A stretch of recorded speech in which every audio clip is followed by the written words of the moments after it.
एक बहुत ही महत्वपूर्ण प्रश्न पूछा है कि कौन है जो हमारे जीवन का निर्माता है। अगर ईश्वर निर्माता है तो सभी जीवों को उसकी इच्छा के अनुसार कर्म करना होगा। तब फिर ऐसा ही हो जाएगा जैसे कुम्हार मिट्टी के बर्तन बनाता है। और यदि ऐसा ही है तो फिर बुद्ध शील का पालन करो क्यों कहते हैं। फिर बुद्ध हमें विनय क्यों देते हैं। फिर बुद्ध हमें संयम और संतोष करने को क्यों कहते हैं। और यदि ईश्वर ने ही दुनिया का निर्माण किया तो फिर दुनिया में इतना दुख नहीं होना चाहिए, न कोई पीड़ा होनी चाहिए, न कोई संताप होना चाहिए, न कोई बुराई होनी चाहिए। क्योंकि ईश्वर से तो सब कुछ अच्छा ही उत्पन्न होगा। ईश्वर से बुरा उत्पन्न क्यों होगा। और यदि इस बात को स्वीकार न किया जाए तो फिर यह भी स्वीकार करना होगा कि फिर कोई दूसरा इस दुनिया को बनाने वाला है, चलाने वाला है। तब फिर ईश्वर की सर्वव्यापकता को कैसे माना जाए।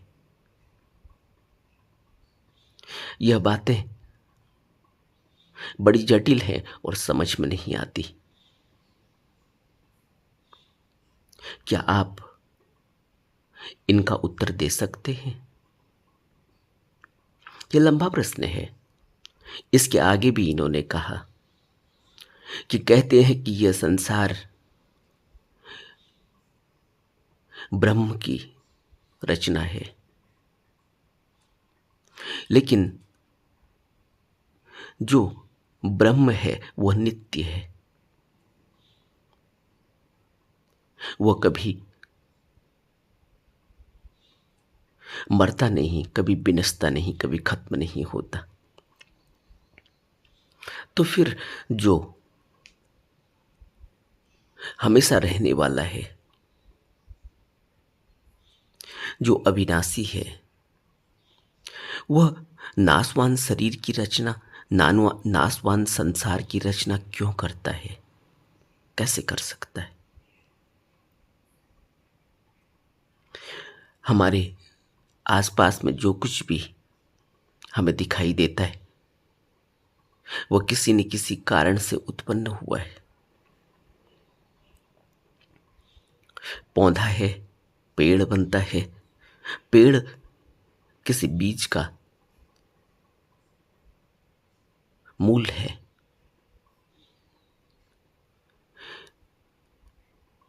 लेकिन जो अविनाशी ब्रह्म है, जो रचना कर रहा है, वो सभी चीजों को एक साथ कैसे बना सकता है।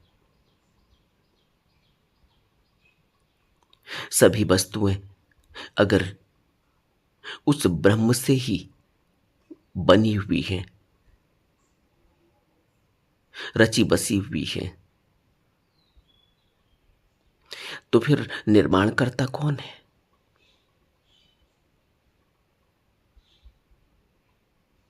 और यदि यह कहा जाए कि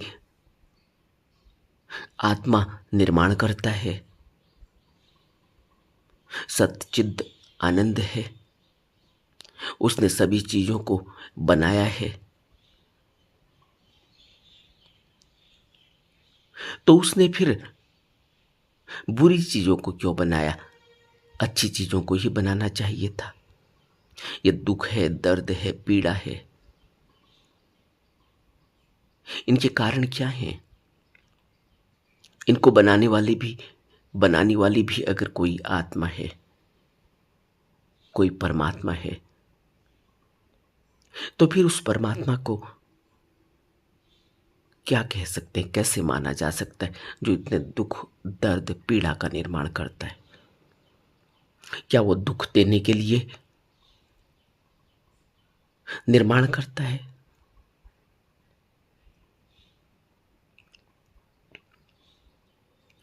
और अगर हम यह कहें कि कोई निर्माण करता नहीं है, जो कुछ भी यहां अस्तित्व में आता है वो अकारण आता है, ऐसे ही आ जाता है, तो फिर सभी कुछ भाग्य के ही अधीन है। वो जैसा भाग्य लेकर आएगा, वो जैसा बनकर आएगा, वैसा ही करेगा। फिर हम यहां क्या कर रहे हैं? फिर हम अपने इस करेक्टर का, फिर हम इस आइडेंटिटी को क्यों बनाते हैं? जब सब कुछ ही भाग्य पर निर्भर है, तो फिर हम अपनी आइडेंटिटी को क्यों बनाते? अपने चरित्र को क्यों बनाते? और किसी भी ऑब्जेक्ट के लिए, किसी भी उद्देश्य के लिए, किसी भी संकल्प के लिए फिर क्या आवश्यकता है? फिर कुछ भी एफर्ट करने की क्या जरूरत है? बड़ा लंबा प्रश्न पूछा है इन्होंने, और इनका प्रश्न बड़ा तार्किक है।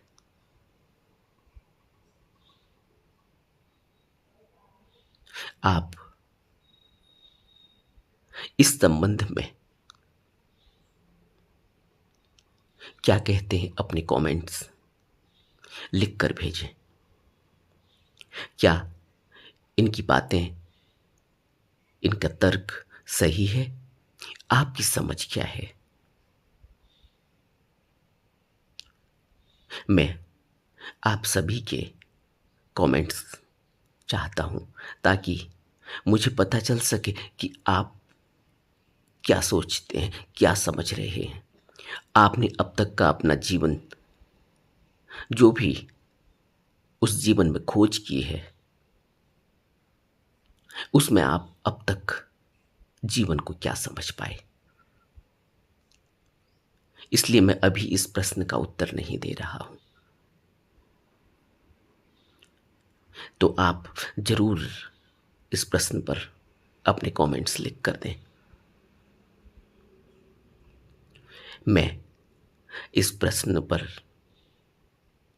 डिटेल में आपके कमेंट्स के बाद बात करूंगा।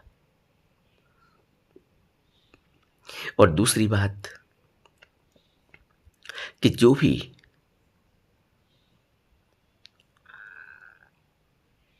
अपनी इच्छा से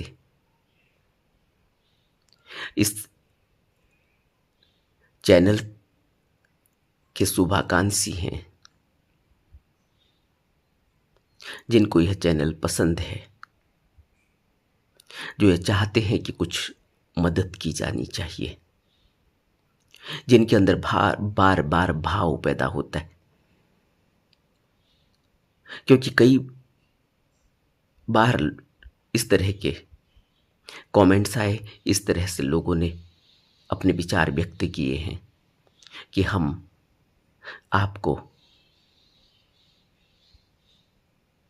आपकी कुछ इस चैनल के माध्यम से, इस चैनल की कुछ मदद करना चाहते हैं, आपको डोनेट करना चाहते हैं,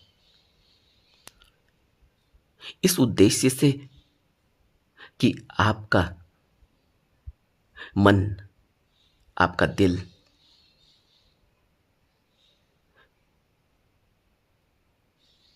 में जो भी भावनाएं हैं, उन भावनाओं को पूरा करने के लिए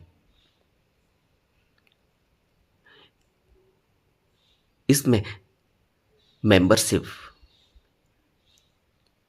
इनेबल की गई है। तो आप अगर इच्छुक हैं तो आप मेंबरशिप ले सकते हैं। मेंबरशिप का कुछ बहुत ही मामूली चार्ज होगा, जो आपको ज्वाइन बटन को ओपन करने के बाद चैनल में एक ज्वाइन बटन इनेबल हो चुका है। अगर आप उस ज्वाइन बटन को क्लिक करेंगे तो उसमें सारी डिटेल आपको मिल जाएगी। तो अगर आप इच्छुक हैं तो आप मेंबरशिप ले सकते हैं, और इस मेंबरशिप की वजह से आपके दिल में आपकी भावना जो भी है वह आप कर सकते हैं। इसीलिए इस मेंबरशिप को इनेबल किया गया है, क्योंकि बार बार लोग अपनी भावनाओं को, अपनी इच्छाओं को कह रहे हैं, और मेरे पास ऐसा कोई दूसरा ऑप्शन नहीं था। इस ऑप्शन का मुझे अभी पता चला कि ऐसा कोई ऑप्शन है मेंबरशिप का, जिसके थ्रू हम आपसे कनेक्ट भी हो सकते हैं, और उसमें कुछ और फीचर्स भी हमें मिलेंगे कि हम उसमें लाइव चैट भी कर सकते हैं। आप लोगों के प्रश्न होते हैं तो टेक्स्ट के माध्यम से बात की जा सकती है, टेक्स्ट के माध्यम से हम एक दूसरे से जुड़ सकते हैं। उसके अलावा उसमें लाइव स्ट्रीम भी है, तो यह भी कोशिश की जाएगी कि मैं लाइव आपसे बात करूं, आपके साथ रूबरू हो जाऊं। तो यह मेंबरशिप लेने के बाद कुछ फीचर्स मिलते हैं, कुछ बेनिफिट मिलते हैं, कुछ बटन इनेबल हो जाते हैं। तो अगर आपको अच्छा लगे तो आप मेंबरशिप ले सकते हैं। कोई कंपल्सन नहीं है, कोई दबाव नहीं है। आपको तो वीडियो मिलती ही रहेंगी, लेकिन अगर आपको आपकी हार्दिक इच्छा है तो आप मेंबरशिप ले सकते हैं। और इस प्रश्न को कमेंट्स में मेरे को ज़रूर लिखें कि आप इस संबंध में क्या राय रखते हैं, क्योंकि यह प्रश्न बहुत तर्कसंगत है और हर किसी का प्रश्न है यह। नमो बुद्धाय।